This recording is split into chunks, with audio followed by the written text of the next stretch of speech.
I am not a licensed therapist or psychologist, nor am I fit to give proper advice to any topic. Take my words with a grain of salt to form your own reflections. Reading the comments is advised. Hello, and welcome back to the show where I discuss a random topic on the internet and share my shit opinion about it as if someone asked.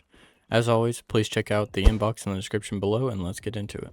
Trying to change, but scared my past will always follow me. I'm at a point in my life where I genuinely want to become a better person. I've made mistakes in the past, things I'm not proud of. I've hurt people, made bad choices, and at times I was just not a good person. I own that. Now, I'm working to change myself. Mentally, emotionally, and even spiritually. I want to be someone I can respect when I look in the mirror. But the hardest part is knowing that the people from my past, friends of friends, old circles, they might still talk about who I was, not who I'm trying to become. That scares me. It feels like no matter how hard I try to move forward, I'm always one rumor away from being dragged back into the person I used to be. If anyone here has gone through this, working on yourself while carrying the weight of who you were, how do you deal with it? How do you keep going when people might only see your past? This one's tough. This one's very tough, and I've struggled with this probably the most out of all my problems recently. This person has a chronic problem, and it's probably people pleasing, where you freak out or you have panic attacks when someone out there doesn't like you. And that sounds crazy to some, but very natural to others. I have this problem, and I've gained this from my mother. I'm a pretty easy to get along guy. In fact, I'm probably one of the most neutral guys that most people know around me. I can get along with just about anybody, even if I don't agree with their opinions about something, even if I don't care for how they act. Maybe I don't like something about someone. I could still get along with them. It's very hard for someone to be angry with me or mad at me or in general just don't like me. It's very, very hard for somebody to be like that towards me. But to the people that are, it hurts. It hurts a lot. You just can't get it out of your head that this person's hating on you, or this person is talking behind your back, or this person's talking to a lot of people you care about and mixing their image of you up. This person has chronic image issues, and that's what I get from my dad is image issues. So when image issues and people pleasing come together, that is not a good fucking mix. It's a really, really hard mix to deal with. This person's struggling with the things they've done in their past and struggling with trying to be looked at as a new person, as a better person. He wants everyone to think of him as if nothing ever happened. And that's just not true. That's not how this world works. No matter what, growing up, you will make mistakes. You will be a bad person. You will have to be in a situation where somebody doesn't like you. And that can be really hard. No matter what, people from your past, regardless if it was good or bad, their image of you, even if they don't talk to you, is going to be whatever they remember you as last. The problem here is this person's not accepting the fact that it doesn't matter. It doesn't matter. For example, with having an ex that's a victimizer, can be wrong. Always will explain to everybody how you were wrong, how you were this terrible person. They'll talk to their families that was maybe once your family or even closer than your own family and make it look as if you're this horrible, terrible person.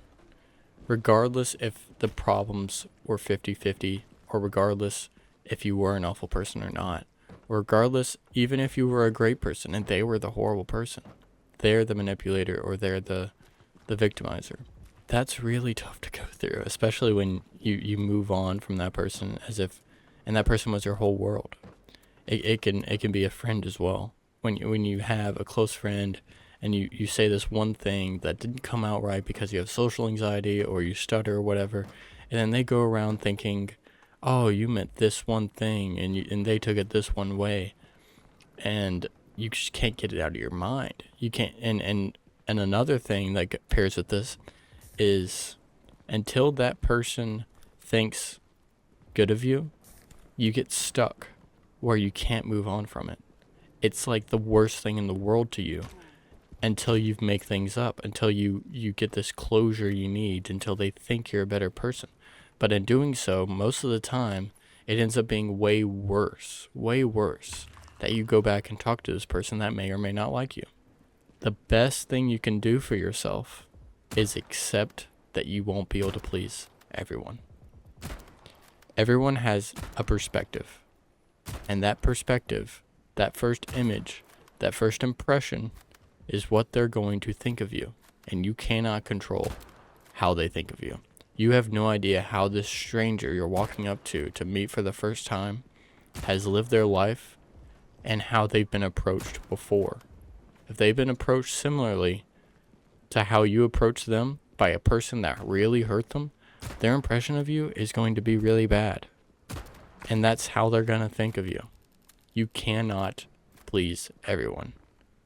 The people you hate in your day-to-day life, the people you dislike in your day-to-day life, in another world, they've become a better person, hopefully, and you would have no idea about it. You can't put yourself through somebody's shoes when you're not them. You're not them. They are not you, and you are not them. No matter what, the best thing to take out of this is realizing that holding grudges, hating people, disliking people, having enemies is typically looked down upon, and it's unhealthy for you. The best way to move on from this situation is realizing that you're never going to see these people again, and you shouldn't have to worry about it. You can't control what they think of you, and you never will. You never can shape an image into these people to think that you're a better person. You can only form a better version of yourself so that the future people that you run into and the people around you see the improvement, see that you're doing better, and encourage you, and hopefully encourage you. But you don't need it. You don't need the encouragement. You don't need people to see that you're better. You need to be able to prove to yourself that you're getting better. Like this person said, they want to go up into a mirror and see someone they respect. I learned this a long time ago, and I like to think of this. Whenever you have bad thoughts of someone, or you're just generally not a good person, or you're ashamed of how you act and how you do certain things, and you look in the mirror and you're just disgusted. When you constantly think that, hey, at the end of my life, the only thing I can prove to myself is that controlling my thoughts, controlling my actions, being able to think positively and think objectively, being able to try to be the best person I can be for others and try and encourage other people's days to be better, I can look back on that and be like, you know what? I'm really happy I fucking did that. I'm really happy. You cannot be that way if you live your life as if nobody sees you and nobody interacts with you. You can't have the feeling of not caring about what other people think without caring about what other people think a little bit. You should always be constantly judging yourself without bringing yourself down, but you should not let others be able to bring you down. You should be able to accept what other people have to think and what other people have to say, because then that can help you form who you want to be, and maybe they can enlighten you in ways you didn't think.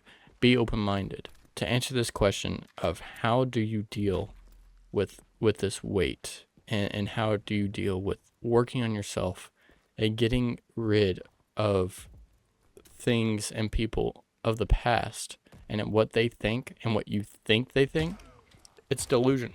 A lot of time when you think of people in your past and how they think of you, even then when you were with those people, you still don't know how they think of you. Regardless if they let their mind out about how they think of you, you still don't see from their end how they perceive you. Putting it in your head and having those fake scenarios of what they think and what they're going through on a day-to-day basis now, and when they think about you, they just think the worst things possible. That's just your mind playing tricks, man. It just is. It's delusional. You can't think of what people are going through current day when you're not in their life, when they're most likely not thinking about you. And even if they are, who fucking cares? You're bettering yourself. That's winning to me. And not that you need to win, of course. There's this constant pressure of like people in relationships when they break up, they have to like just be better. They have to show who's better. They gotta show who got the hotter new boyfriend or girlfriend, or show that they're living life and having more money or what. that's a loser mindset. It's just a loser mindset. What winning is moving on from that person, being able to accept that they were an experience, and learn what you can from it and better yourself. And that's all you can do. That's all you can do. That is part of becoming an adult, is realizing that you are not going to please everybody. If this is a constant problem for you, you really need to be able to reflect on what happened, what you can do to improve yourself, and coming to terms with the fact that regardless of what they think of you, you're bettering yourself because of it. If you didn't hurt that person, you would not be as good of a person as you are now. And that is important. And it is in the past. So there is nothing you can change. All you can use with that information, and it would almost be a waste, in my opinion, to not take your past and make a future out of it. There is nothing you can do about how you act, what you've learned, what you've taken from your parents or your friends as influence and hurt somebody else. There's nothing you can change about it. And my point is not to be all doom and gloom.